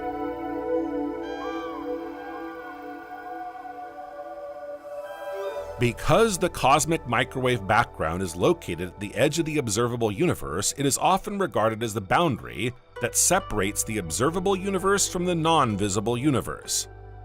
But be careful not to confuse the cosmic microwave background with the cosmic horizon. The true boundary of the observable universe is a layer of plasma composed of quarks and gluons, the elements that bathed the universe for the first microseconds after the Big Bang. This is known as the quark-gluon plasma ring. Thanks to cutting-edge instruments such as particle gas pedals, researchers have been able to simulate the conditions that prevailed at the birth of the universe. They discovered that from the very first moments in the microseconds following the Big Bang, the dense homogeneous soup that made up the universe was composed of particles called quarks and gluons. These particles rattled back and forth as they collided. As long as the temperature exceeded 10,000 billion degrees, quarks and gluons behaved independently and did not interact. As the temperature of the universe dropped, quarks and gluons slowed down. During collisions, they began to agglomerate with each other. After 10 microseconds or so, they linked up in clusters.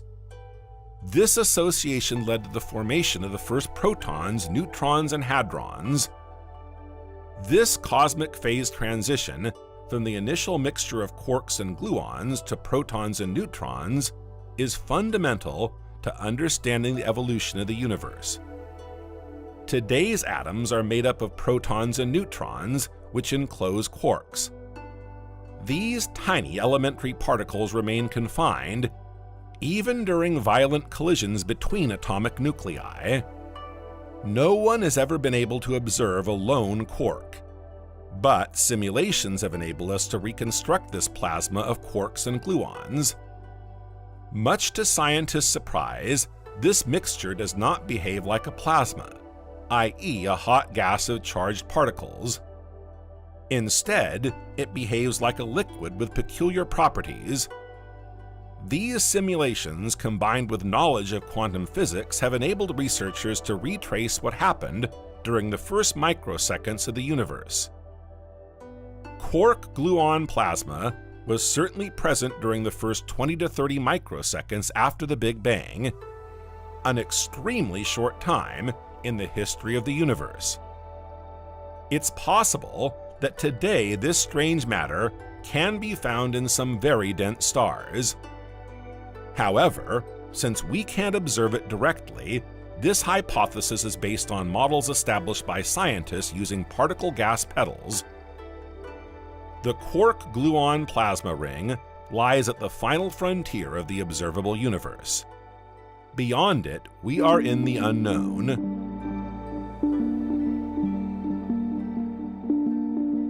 What lies beyond the universe? We have no way of knowing for sure. Beyond the quark-gluon plasma ring, it's pitch black. No light reaches us.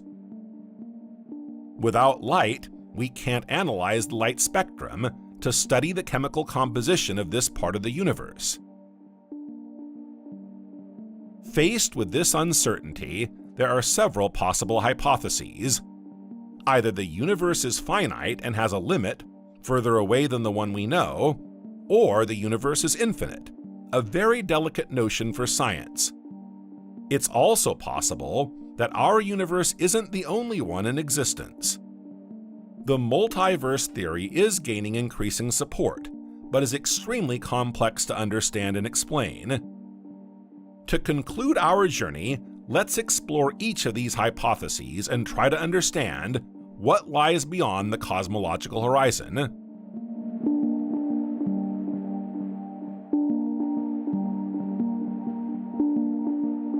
The first hypothesis assumes that the universe has a limit. The hypothesis of a finite universe poses a real paradox, which had already been stated by the Greek Archytas of Taranto in the 4th century BC. If we find ourselves at the limit of the physical universe, somewhere beyond the limit of the observable universe, what's beyond, if not the universe itself? And yet, as dizzying as this hypothesis may seem, it's the one most physicists and cosmologists agree on. Indeed, science doesn't really like the notion of infinity. It's hard to imagine traveling through space for billions and billions of years without ever seeing the end. In this hypothesis, the finite universe could be surrounded by nothingness. Nothingness, not vacuum. There's a difference between the two. Nothingness has no size because it's nothingness. But even this idea of a finite universe surrounded by nothingness brings us back to the paradox. Is this nothingness part of the universe? Could we, theoretically, venture beyond the limits of the physical universe into this region of nothingness? Alternatively, we could consider that the universe is finite but has no limits or edges. The universe would take the form of a hydrosphere, or three-dimensional sphere. A sphere is the two-dimensional surface of a three-dimensional ball, and a hypersphere is a three-dimensional object surrounding a four-dimensional ball. Hard to visualize, but possible. So no matter how far we advance in the universe in a straight line, we always come back to our starting point. Some theories even assert that the observable universe is larger than the physical universe, and that the same galaxy would be visible in several directions, in the form of different images near or far. The hypothesis of a finite universe is gaining increasing support. It is the curvature of the universe that allows us to decide between a finite and an infinite universe. If it is possible, then the universe is spherical and finite. If it is zero, the universe is flat, and if it is negative, the universe is hyperbolic. In the last two cases, the universe would be infinite.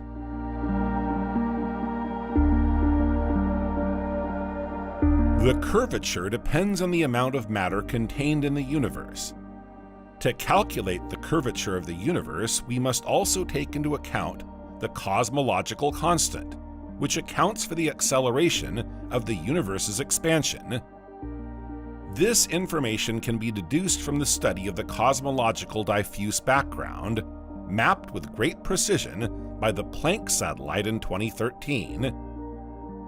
An initial value for the curvature of the universe has been calculated from the data collected by Planck. It is very close to zero, to within a few thousandths. With the margin of error, it would appear that the curvature of the universe is slightly positive or negative. The universe would therefore be infinite according to these data. However, the proponents of a finite universe have not said their last word. In 2019, research published in the prestigious journal Nature Astronomy supports the idea of a spherical and therefore finite universe. To reach this conclusion, the researchers behind the study reinterpreted the Planck data. They found that at very small scales, the power spectrum of the cosmic microwave background fluctuations did not correspond exactly to model predictions. They then recalculated all the parameters of the universe and arrived at a curvature of 4% with 99% probability. A positive curvature, therefore, which implies that the universe is curved rather than flat, and is therefore, on a very large scale, spherical. These results do not contradict Einstein's theory of general relativity, who himself defended the thesis of a spherical universe with positive curvature. This hypothesis could even explain certain things that the current cosmological model of a flat universe cannot, such as the acceleration of the universe's expansion. Finally, it could perhaps provide a solution to the flaws in our current model, such as the Hubble constant or cosmic inflation, a theory often criticized as unjustified except by the flatness of the universe. However, not everyone is yet convinced by this hypothesis. Observation of stars and galaxies, on the other hand, describe zero curvature, whatever the calculations. If the scientific community accepts this model of a universe curved at 4%, then we may have to rethink all our calculations and simulations of galaxy formation and structure. Many researchers support the hypothesis of an infinite universe. But this concept, fundamental in mathematics, is less obvious in physics. Take Galileo, for example, who concluded that speed could be infinite. But later, with Einstein's theory of general relativity, it was discovered that speed is not infinite and cannot exceed the speed of light. Galileo simply didn't have the elements to reach this conclusion. Other scientists believe that we create space as our universe expands. The expansion of the universe was observed through telescopes as early as 1929. It then took years for the scientific community to admit that the universe is in permanent evolution. 70 years later, two independent teams discovered that this expansion is accelerating and were awarded the Nobel Prize for this discovery. The universe seems to be stretching like an elastic band. Difficult then to imagine tangible limits. For the moment, it's impossible to decide whether the universe is finite or infinite. With our instruments, we only have access to the observable universe. But if the physical universe were only 15% larger than the observable universe, we wouldn't be able to distinguish between a finite and an infinite universe. And the most recent data we have show a physical universe at least 92% larger than the observable universe.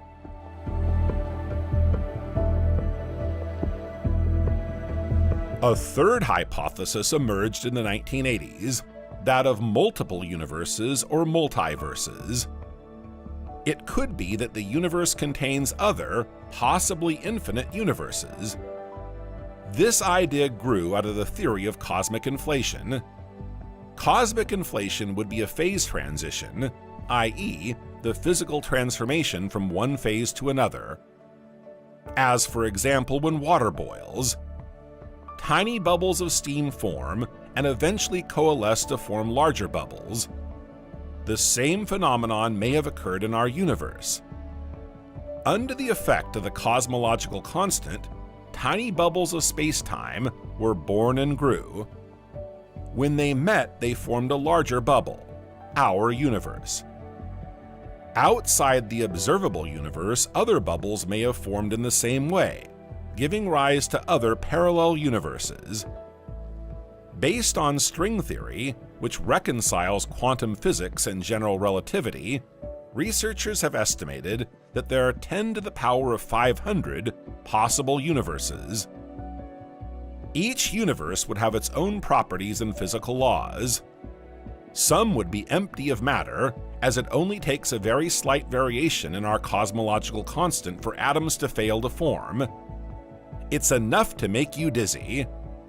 The theory of multiple universes provides an answer to one of the many paradoxes facing modern cosmology. If there is only one universe, how can we explain the miraculous development of life within it? If there are an infinite number of different universes with infinite variables, then statistically, each universe containing life will be observed internally, while the others will be unobserved.